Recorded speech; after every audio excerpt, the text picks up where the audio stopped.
of collecting hydrogen. And if I collect enough hydrogen, I can mix it up with other I can collect it with carbon and make various hydrocarbons, which are extremely powerful and very cheap. It's making hydrogen. H. On your periodic table, it's that first one. H. Right next to He, helium. So we're getting hydrogen. We're also getting a little bit of oxygen. Now it's kind of clear like water at the bottom, but if you notice, it's starting to get a little darker. It's starting to get a little cloudy. It's separated. So now, using very basic things, we separated out some of the hydrogen and oxygen and some of the sodium. But I'm telling you, there's so much power in there. And this is power you guys will be able to use cheaply in the future.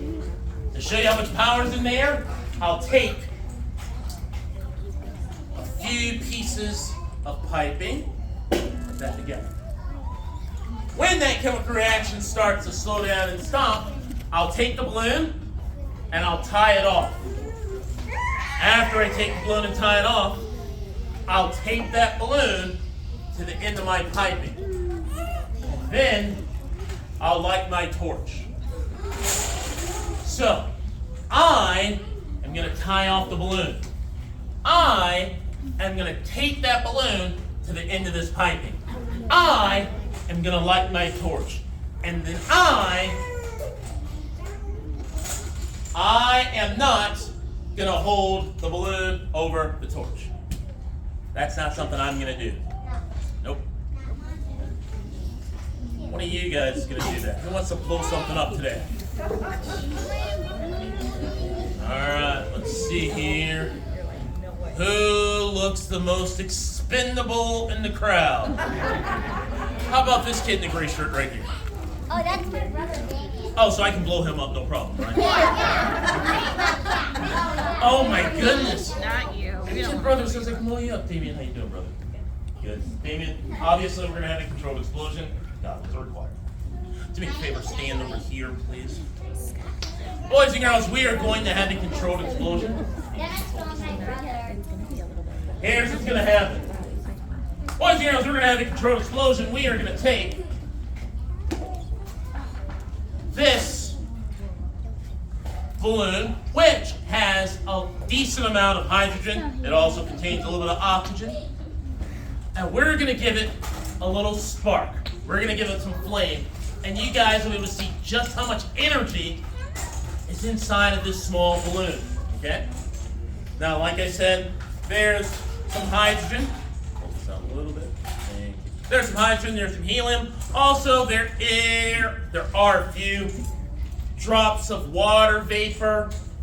Just a bit of dampness. So guys, if you feel any water drips or drops that land on your elbow or the knee or your skin, don't worry, your skin will not melt off today.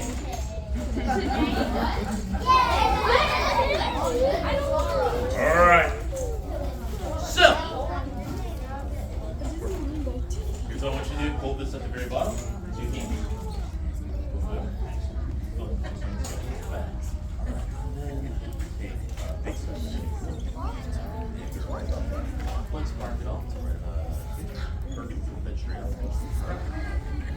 Boys and girls, these hydrocarbons are so cheap and easy to produce, and we can generate so much energy. This is almost free. This is pennies. How much energy do we have? Countdown from 10. 10, 9, 8, 7, 6, 5, 4, 3, 2, 1. Whoa! Give him a big round of applause up front.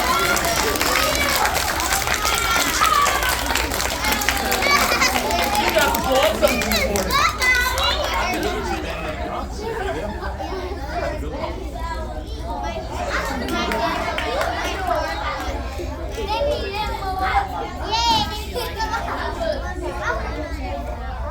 So boys and girls, literally, for pennies, we generated that much energy with almost nothing. Now imagine if you had about 1,000 of those explosions inside of a second inside of an engine. The amount of energy that would produce for pennies a second will be tremendous. The future is going to be phenomenal as long as you remember, let's focus on good, clean, conservative energy, which is what these hydrocarbons are. Now, this is looking to the future using basic stuff. We've got hydrogen everywhere. It's the most abundant gas in the universe. And as for carbon, do me a favor, take a deep breath in. Breathe out. That's right, most of what you breathe out is carbon dioxide. That's abundant also. Now, I've been using carbon dioxide for over 40 years at this point in time. Literally, not joking. Over 40 years I've been using carbon dioxide. In one way or another, not just breathing, but way back when I found out and started to understand what this stuff was. Inside of my bag, I've got frozen carbon dioxide. Frozen carbon dioxide is something we call dry ice. So, this dry ice is rather unique because it does a lot of things that regular solids and ice just don't do. So, got this big block of dry ice here.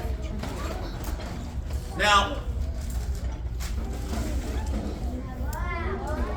if you notice the bag, this bag has a bunch of red letters on it. You can guess what those red letters mean, right? Yes. Warnings. There are a lot of warnings there. Now, let me kind of explain that. Listen up. It goes like this. Warning, dry ice caution. Do not touch with your hands. Do not put in drinks. Do not eat. Do not touch the skin, mouth, or eyes. Do not put in airtight containers. Do not put in sealed glass containers.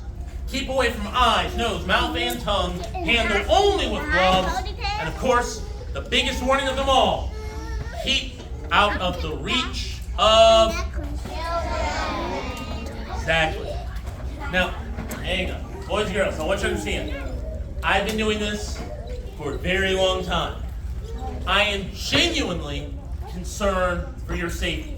I want you guys to experiment and experience without being placed in danger. So, did you guys hear the warnings that I read right here? No.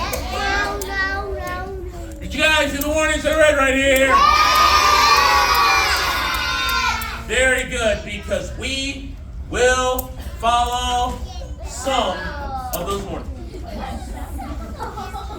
Yeah, some of them. Yeah. Well, yes. Like I said, I've been doing this for a very long time.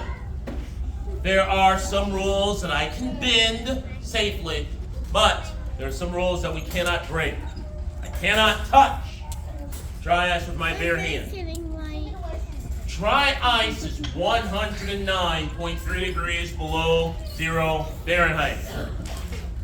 Dry ice is so cold, if you're to touch with your bare hands, your fingers could start to freeze and stick to the ice in 2 seconds. I'm going to help you out here. A few years back, I wanted to give you an idea, and I'm always looking for new ideas on how to show you guys how cold this dry ice is. Always looking for new ideas because you guys are kids, and kids don't understand too cold to touch. You understand too hot to touch. Too hot to touch comes out of the microwave. Too hot to touch comes off the stove. Too cold to touch is a foreign concept. So, a few years back, I was looking around and I was like, wait a minute. One of my silver coins happened to have some gold accent. Now this is an American Silver Eagle. 1 troy ounce silver coin, and it's got some gold accents, but the point is, it's silver. 99.9% pure silver.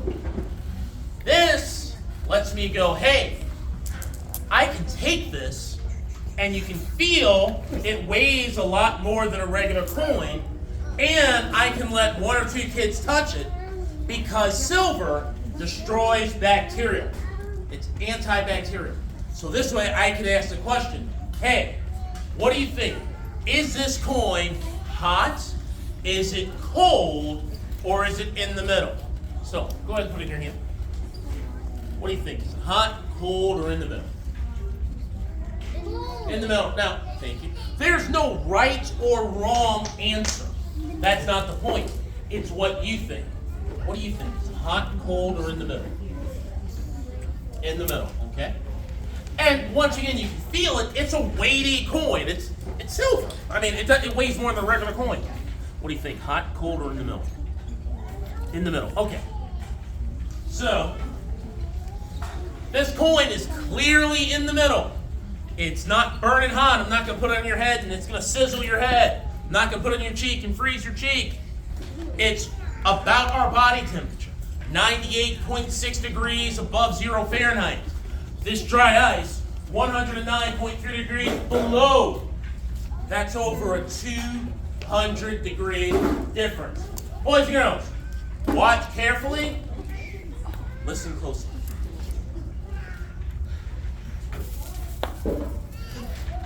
Now, what does the coin have to say about that temperature? It says burr. It's shivering. It's burr. It's shivering. It's super cold. Oh my goodness. It is shivering and shaking. It is so cold.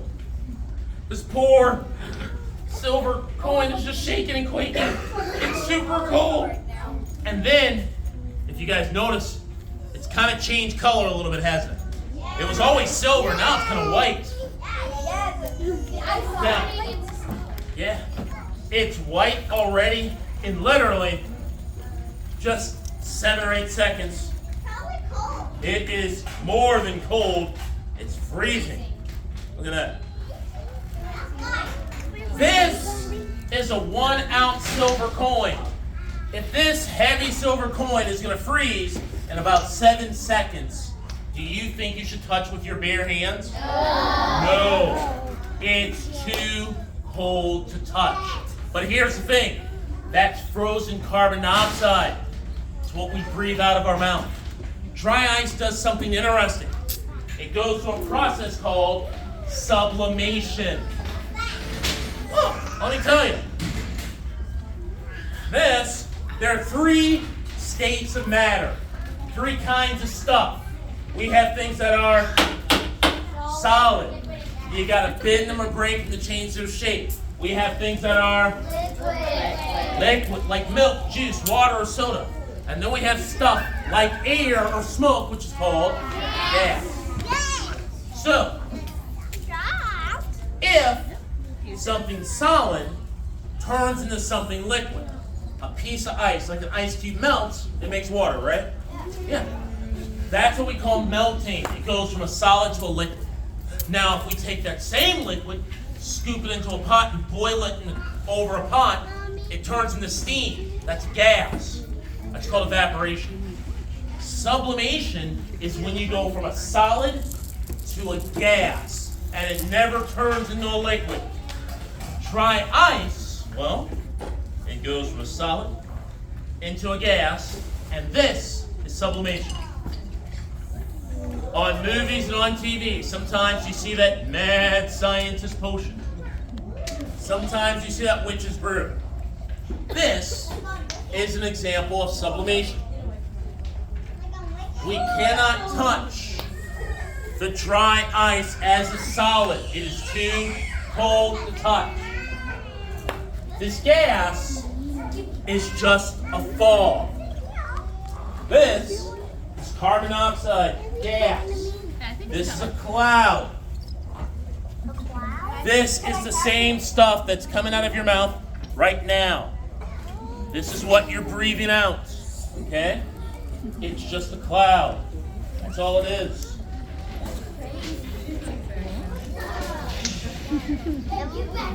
Just like so. Now, here's the thing. Like I said, this is average everyday cloudy stuff.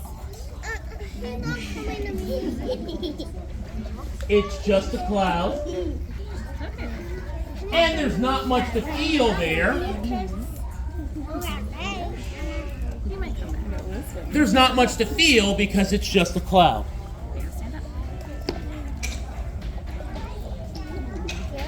But if I really wanted you guys to feel it, if I want you guys to feel it, I have to squeeze it. Let me explain. You can't really squeeze a cloud like with your hands, but instead of using this beaker, which has a big open top, I can use this flask. This flask has a much smaller opening. So when I constrict the gas, when you hear about something that's being constricted, you're squeezing it. So I'm going to squeeze the gas. So we'll take our carbon dioxide and we'll squeeze it through the hole. And when it squeezes, when it's being constricted, it generates more pressure. And when it generates more pressure, you can feel it. And if you put your hand up, you can feel the gas. You can feel the pressure.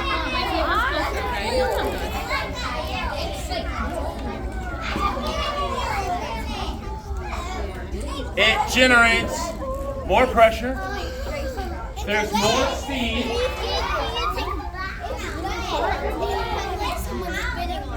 Yeah, it does get a little colder because it's moving.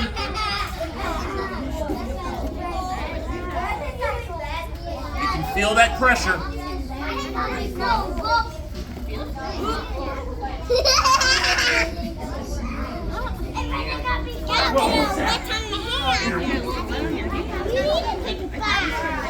Now, we always have to be careful. Whoa. Whoa. Whoa. We always have to be careful when we're generating this much pressure. Because pressure needs a release. These bubbles are going up. Pressure needs a release. And if we release. If we don't release it, let me see your finger. Push your finger against mine. Push it. Very good. Do me a favor. Put your finger right there. Squeeze it tight. Hold it tight. Whoa!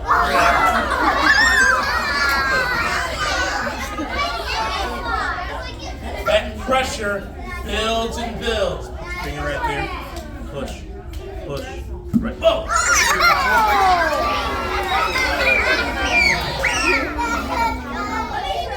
We're generating a decent amount of pressure. Just right there. Push. Whoa!